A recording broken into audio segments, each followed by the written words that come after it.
In 1999, I was working for the Forest Services in the remote stretches of northern Washington. I wasn't a rookie. I had spent years mapping trails, tracking wildlife, and dealing with the ordinary dangers of the forest. Bears, mountain lions, and the occasional rogue hunter were nothing new. But that summer was different. It started with whispers. The locals spoke of a creature, a shadow in the trees, bigger than any man, covered in hair, moving silently, yet leaving the forest trembling in its wake. Most dismissed it as legend. Me too. I believed in what I could see and measure. Yet, there was something in the way the forest felt wrong. I first noticed it during a late afternoon patrol, walking a trail I had known for years. The forest was quiet, too quiet. Birds had stopped calling, and even the usual rustle of squirrels in the underbrush seemed absent. Then I saw it. A shape, hunched and enormous, slipping behind a stand of pines. My heart didn't just skip, it raced. I froze, telling myself it was a deer or a bear. But the size, the way it moved, there was nothing ordinary about it.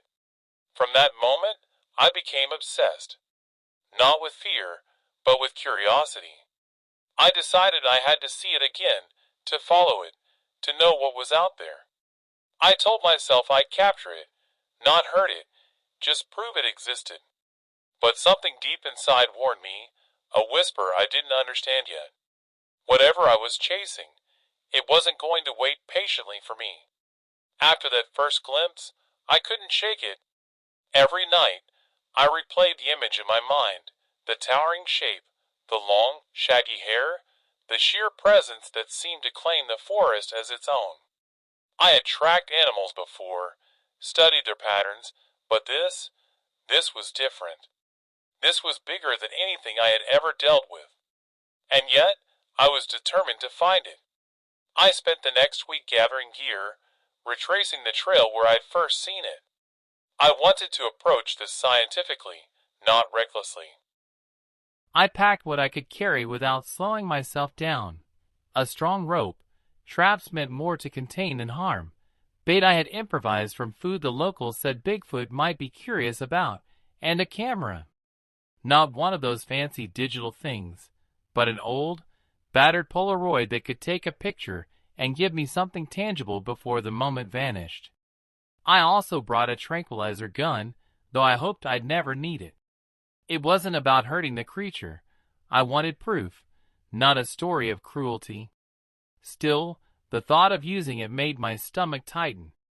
I had faced dangerous animals before, but never anything like this. Bigfoot wasn't just large. It carried with it an aura, something primal, something that made you realize you were not in control. I remember the night before I set out on my second patrol. I lay awake thinking about every possible scenario. What if it ran at me? What if it was smarter than any animal I had encountered? The forest was its home. I was the intruder. And yet, I felt a strange pull, a mixture of fear and fascination that kept me awake until the first light broke through my cabin window.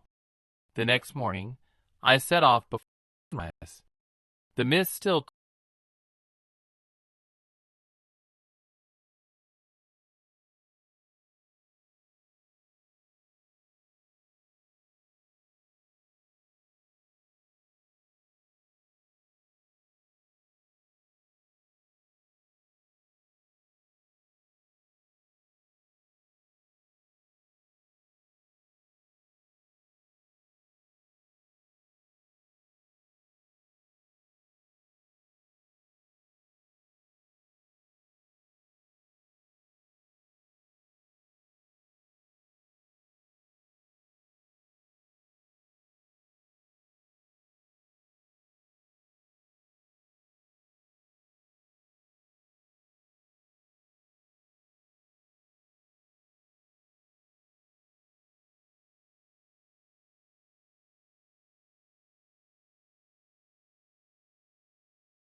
waiting. I'm slowed.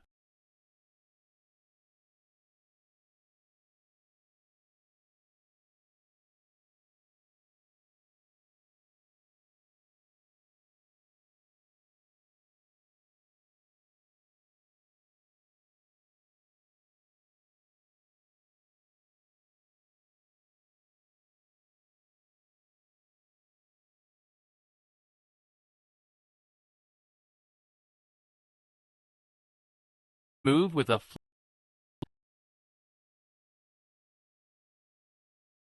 silhouette cover.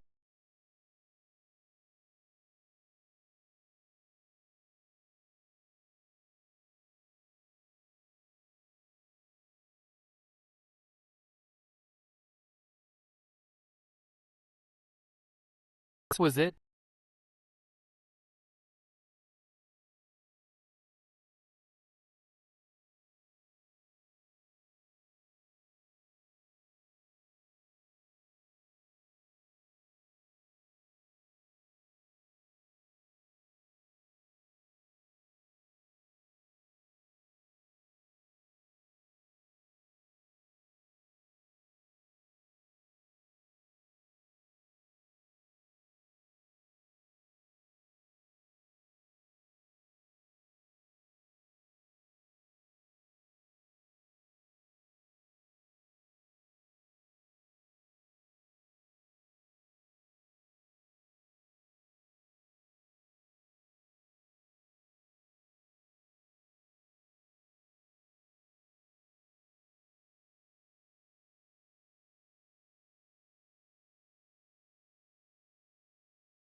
Wanted to move,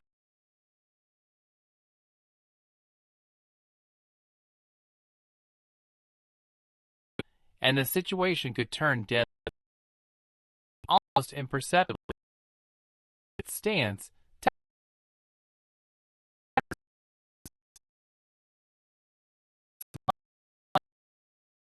the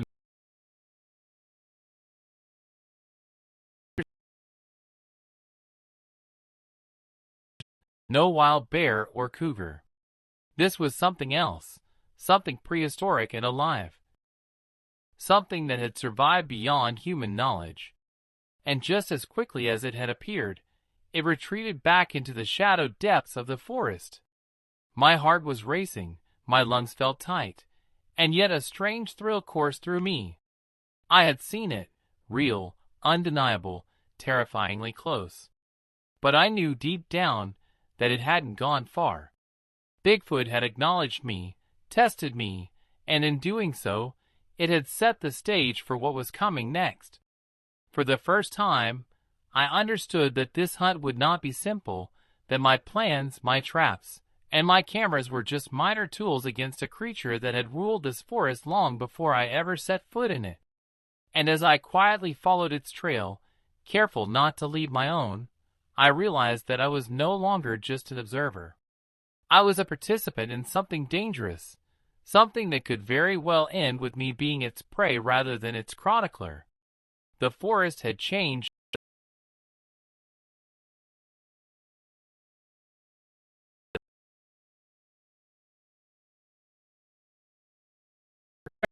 Off of a creature moving silently. My sense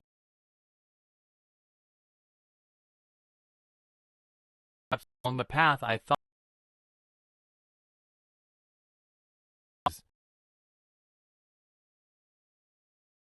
contained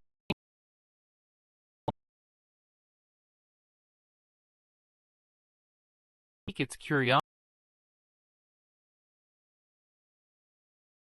shook as I worked from adrenaline, from the not far trail, a low guttural the growl echoing between the trees.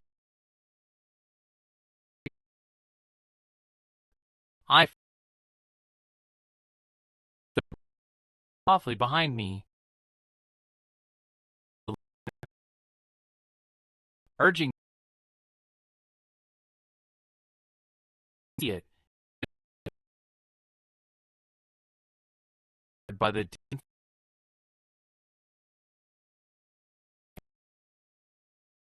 move with arms brushing the trunks as it passed. I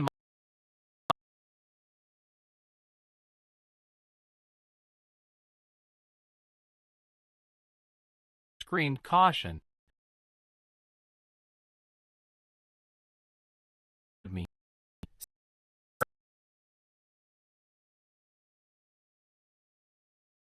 Curiosity in its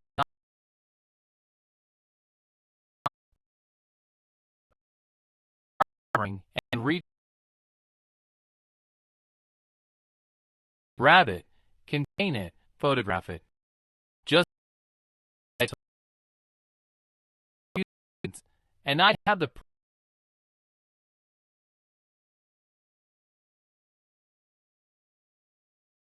charged speed. I slammed against my ribcage. My veins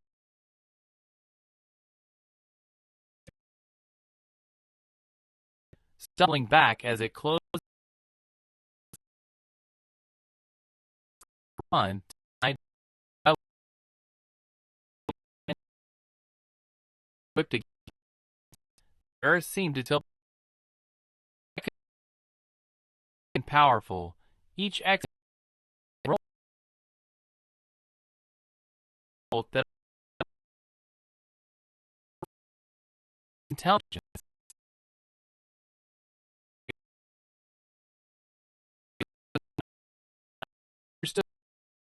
It was scrambled to regain my balance, trying.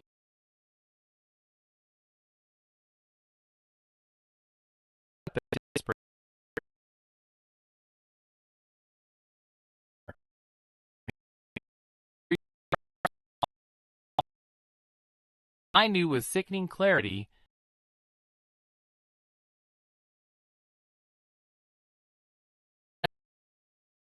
as a real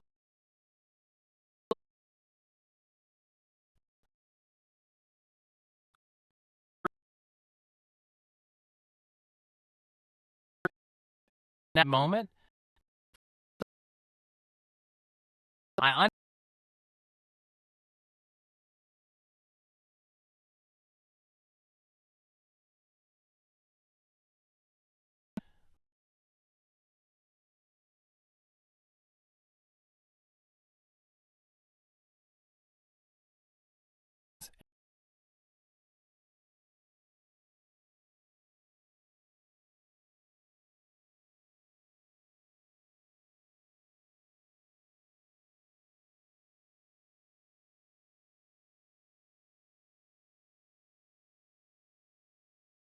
following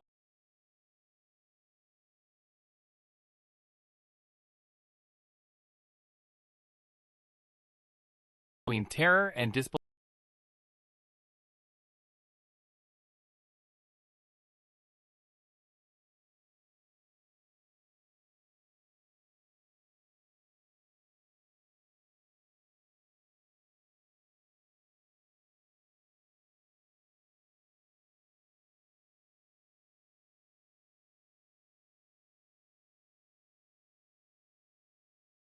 Bones.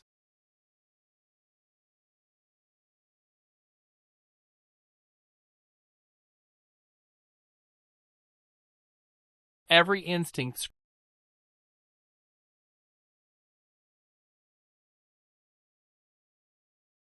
distance between myself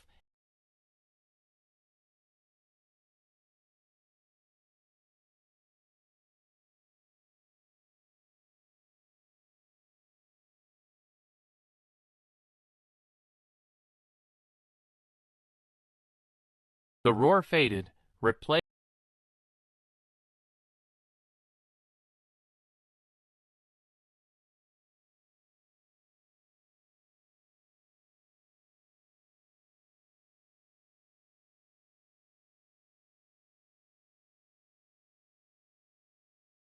encountered. Big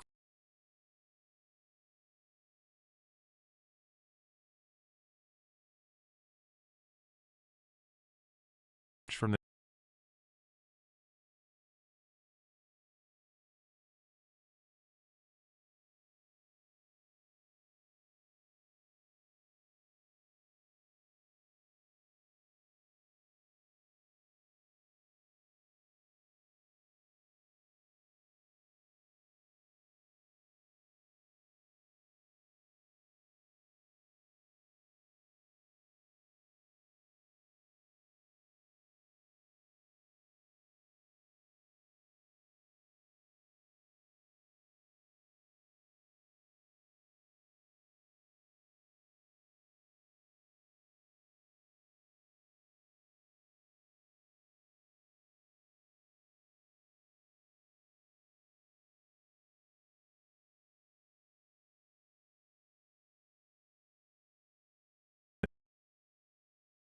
reminding me that is very